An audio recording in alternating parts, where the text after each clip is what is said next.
नाही, अजिबात नाही. कसं काय म्हणजे मी असताना अर्णव ईश्वरीचं नाहीच होऊ शकत. आणि हीच गोष्ट मला लावण्याच्या कॅरेक्टरमधली आवडते की she is passionately in love with Arnav. की जेव्हा मी माया सुद्धा प्ले करत होते, इव्हन ते सुद्धा असं निगेटिव्ह आणि येट क्यूट असं कॅरेक्टर होतं. इथे तर हार्डकोर निगेटिव्ह म्हणजे. हॅलो नमस्कार फ्रेंड्स, मी मज्जाची नीलम तुहिरे माझा मितवा या मालिकेच्या सेटवर आली आहे आणि माझ्यासोबत लावण्य आहे. लावण्य कशी आहेस? लावण्य खूप क्लासी आणि सॅसी आहे. आणि हाय नीलम, तुझं तुहिरे माझा मितवाच्या सेटवर खूप खूप स्वागत आहे. Thank you so much. पण लावण्य जशी क्लासी आहे तिची भूमिकाही तेवढीच आम्हाला क्लासी दिसून येते. सध्या या भूमिकेला घेऊन विचारेल की शिव्या पडतायत? त्या पडत असतील म्हणजे माझं काम व्यवस्थित चालू आहे. शिवाय असं नाही, म्हणजे अनफॉर्च्युनेटली ऑर फॉर्च्युनेटली मी म्हणेन की जेव्हा मी मायासुद्धा प्ले करत होते, इव्हन ते सुद्धा असं निगेटिव्ह आणि येट क्यूट असं कॅरेक्टर होतं. इथे तर हार्डकोर निगेटिव्ह म्हणजे क्यूटनेसचा संबंधच नाही आहे, बट स्टील लोकांना ते आवडतंय आणि त्यामुळे मजा येते करायला. आणि जसं मी म्हटलं, जसं शिव्या नाहीच पडत मला. ते म्हणतात छान आहे, आवडतेच, निगेटिव्ह कॅरेक्टर आहे तरी स्ट्रॉंग वाटतंय आणि तसं ते पोर्ट्रे होतं याचा मला जास्त आनंद होतो आहे. आणि ऑफकोर्स मी ती तेवढी निगेटिव्ह दिसली पण पाहिजे, बट मे बी काय म्हणतात ते आमचं एक तर सात्विक फॅशन येतं, तो सात्विक भाव मे बी माझ्या चेहऱ्यावर आहे की नाही मला माहिती नाही, बट बिंग रुचिरा तो सुद्धा ना मध्ये मध्ये येत असतो अगं. की आणि आमचे आर्टिस्ट पण जे को ॲक्टर आम्ही ऑफस्क्रीन बॉन्ड आमचा इतका छान आहे, त्यामुळे तो एक सॉफ्ट कॉर्नर चेहऱ्यावर येतोच मध्ये मध्ये असं मला वाटतं. पण नाही, आत्ता पण लोकांच्या ज्या प्रतिक्रिया येतात त्या पॉझिटिव्हच आहेत माझ्या निगेटिव्ह कॅरेक्टरला. वा. पण अर्णव आणि ईश्वरीला ठरवलेस की आता एकत्र येऊच द्यायचं नाही? नाही, अजिबात नाही. कसं काय म्हणजे मी असताना अर्णव ईश्वरीचं नाहीच होऊ शकत. करेक्ट आहे की नाही? मग पण अर्णवला म्हणजे अर्णव तुझाच झाला पाहिजे यासाठी किती धडपड सुरू आहे सध्या? प्रचंड म्हणजे धडपडच करते मी. आणि काहीही झालं तरी मला तो हवा आहे असं ॲटिट्यूड आहे लावण्याचा, आणि ती त्याच्यासाठी काहीही करायला तयार आहे. आणि हीच गोष्ट मला लावण्याच्या कॅरेक्टरमधली आवडते की she is passionately in love with Arnav. आणि त्याला AR म्हणते ती, दॅट इज अर्णव राजे शिर्के. आणि AR फक्त तीच म्हणते त्याला, बाकी कोणी त्याला AR नाही म्हणत. सो अशा बऱ्याच गोष्टी मी स्वतःहून थोड्या फार डेव्हलपसुद्धा केलेल्या आहेत. आमचे डिरेक्टर सर असतात, एकूणच टीम वर्क करत असते. सो येस, आता बघूया. आता ऑब्व्हियसली अर्णव आणि ईश्वरी आणि हे लावण्याच्या ट्रायंगलमध्ये पुढे काय होणार, शेवटी काय होणार ते हेच सगळ्यांनाच माहिती आहे. पण ते होईपर्यंत काय काय होणार किंवा लावण्य अजून काय काय घडवून आणणार हे सगळं बघायला फार मजा येणार आहे. पण एक फॅशन डिझायनर रुचिराचाही फॅशन सेन्स खूप चांगला आहे आणि त्यावर नेहमी कमेंट येत असतात. जेव्हा ही भूमिका आली तेव्हा कुठेतरी असं वाटलं की अरे आपण जसं नेहमी वावरतो तशाच टाईपची काहीतरी भूमिका आहे. हो, म्हणजे असं बऱ्याच म्हणजे मी काही इंटरव्ह्यूजमध्ये वगैरे म्हटलेलं आहे की what I wanted to be, आणि हा मी ॲक्टर कशी झाले वगैरे. So I wanted to be a fashion designer आधीपासनं, किंवा माझा आर्टकडे फार कल आहे. I am an artist basically. पण ॲक्टिंग इज वॉज म्हणजे गॉड्स विल असं मी म्हणते, आणि तशी मी वळले. पण अजूनसुद्धा मी माझ्यातली ती आवड जपते, जसं की माझ्या फिल्म्सला, माझ्या सिरियल्सला स्टायलिंगमध्ये माझे इनपुट्स देते. कधी कधी काही शोचं मी एक ट्रॅव्हल शो करते, त्याचं स्टायलिंग मी करते. सो अशा बऱ्याच गोष्टींना मी माझी ती आवडसुद्धा जपत असते.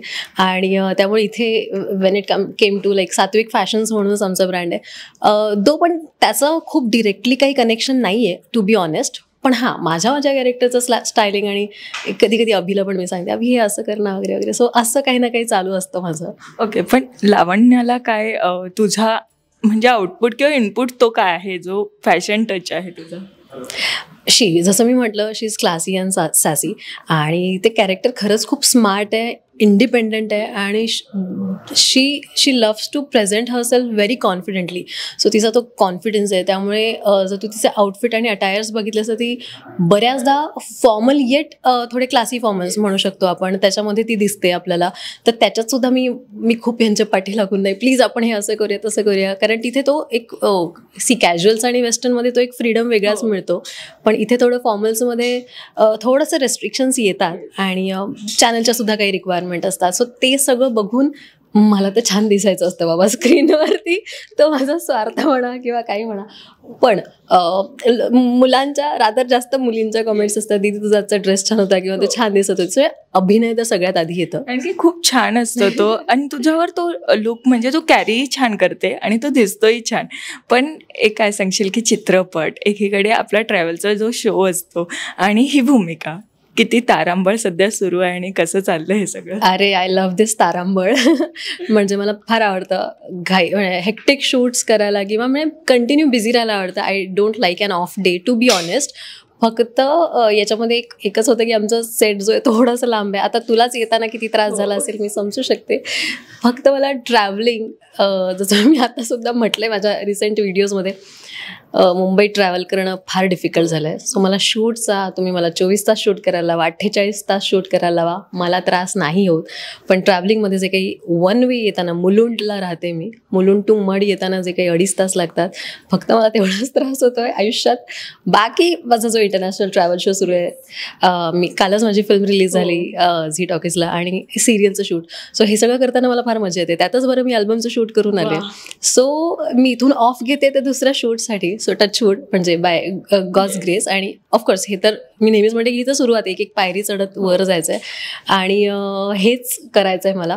आणि आता IPL सुद्धा सुरू आहे. सो ऑन दिस नोट मला फक्त हे ॲड करायचं आहे की विराट कोहली, ओके, मी काही न बोललेलंच बरं. सो त्याची एक गोष्ट मला फार आवडते.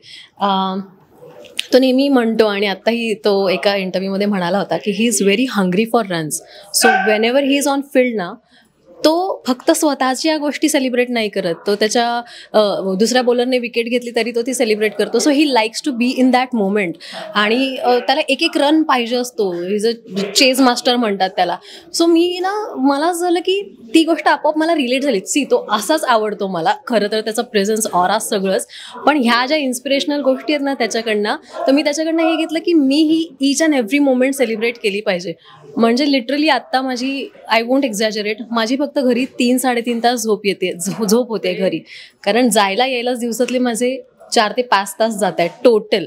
सो तशामध्ये इथे कधी कधी आम्ही 5 मिनटं 7 मिनटाचा नॅप घ्यायला ट्राय करतो मध्ये मध्ये. मेडिटेशन, प्राणायाम हे मी रेग्युलरली करते. I am into yoga. Gym unfortunately मला गेल्या काही दिवसांमध्ये जायला नाही मिळालं आहे. ऑफकोर्स इथेच असतो आम्ही. सो मी इथेच डंबेल्स आणून ठेवले आहेत. योगा मॅट आता मी आणणार आहे. पण मी घरून नेहमी कितीही वाजलेले असू देत. सो हे सगळं करून इथला बॅलन्स साधण्याचा प्रयत्न करते. That's it. तो बॅलन्स साधणं खूप गरजेचं असतं. पण फॅशन डिझायनिंग करताना जेव्हा तू सुरुवात केलेली, तुला आवड होती, कधी असा एक लुक जो डिझाईन केलेला तुला आवडला आणि एक लुक फसलेला? ओके. सो मला तुला हे सांगायचं की मी फॅशन डिझायनिंग याचं शिकले नाही आहे. I wanted to be that. आणि सो मी तेव्हा ना स्केचेस वगैरे काढून ठेवायचे. खूप स्केचेस आहेत माझे आतासुद्धा आणि पेंटिंग्स जास्त आहेत माझ्या रादर. सो ते सगळं ना मी माझ्या नोटबुकमध्ये ठेवलं आहे किंवा ते ड्रॉइंग्स अजूनसुद्धा आहेत. आणि इथे सेटवर ते बघितल्यावर मला तेच कट टू रिलेट झालं की मला त्या सगळ्या माझ्या ड्रॉइंग्स आठवल्या. बट आता ईश्वरीसाठी जो कट रचलाय तो जेव्हा अर्णव समोर येणार तेव्हा काय घडणार आहे? हे बघा इथे, म्हणजे जसं नाव घेतलं तसं लगेच सर आहेत आमचे इथे आणि ईश्वरी पण आहे. सो काय रे, मी कट करते तिच्यावर, तर तुला चालेल का? ये फ्रेम मध्ये ये. चालेल म्हणतोय तो. कारण अर्णव तुला मी लावण्य पाहिजे ना, खरं सांग, तुला हा बोलावं लागेल. म्हणजे आता मला विचारावंच लागेल, अर्णव काय आहे? अर्णव काय आहे, ईश्वरी की लावण्य? आता ती इथं बोलते की मी अर्णवला घेतल्याशिवाय तर कुठे जाणार नाहीये. काय मला तर सगळं झालं. म्हणजे त्याने एकदम सेटल उत्तर दिलं. आमची सेटिंग वेगळी आहे ऍक्च्युली. पण नाही, मजा येते हे करायला. मला तीच झाली मागे. ओके. म्हणजे आता मला तिच्या विरोधात कट रचावे लागणार आहेत, तर तिला तर एका दिवसात संपेल मी. ऑब्स्टंट बॉन्ड हा किती जुळून आलाय. अरे आम्ही खूप आधीपासूनचे मित्र ओळखतो. होणार आहे आमची मोर दॅन डेकेड आधीपासून होतं. खूप चांगलं फ्रेंडशिप.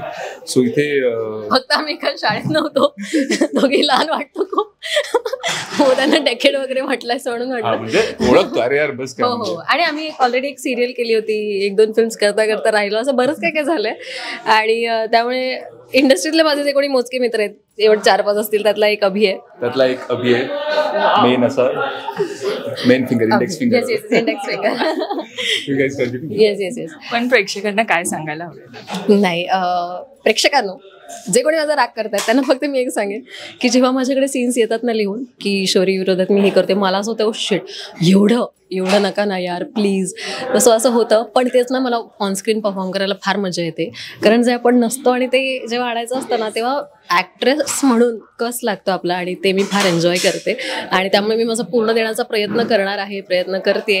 मी थोडे काही एक स्टाईल क्वेश्चन्स पण ॲड केलेत की ते कॅरेक्टर कसं बोलेल वगैरे, आणि इथे सगळ्यांना आवडतंय. सो आय होप तुम्हाला सुद्धा आवडेल, आमची मालिका आवडेल. सो ती मालिका नक्की बघा आणि लावण्यावर प्रेम करा, रुचिरावर पण खूप प्रेम करा. आणि thank you Neelam, thank you so much आणि ऑल द व्हेरी बेस्ट तुझ्या सगळ्याच प्रोजेक्टसाठी. Thank you so much. थँक्यू.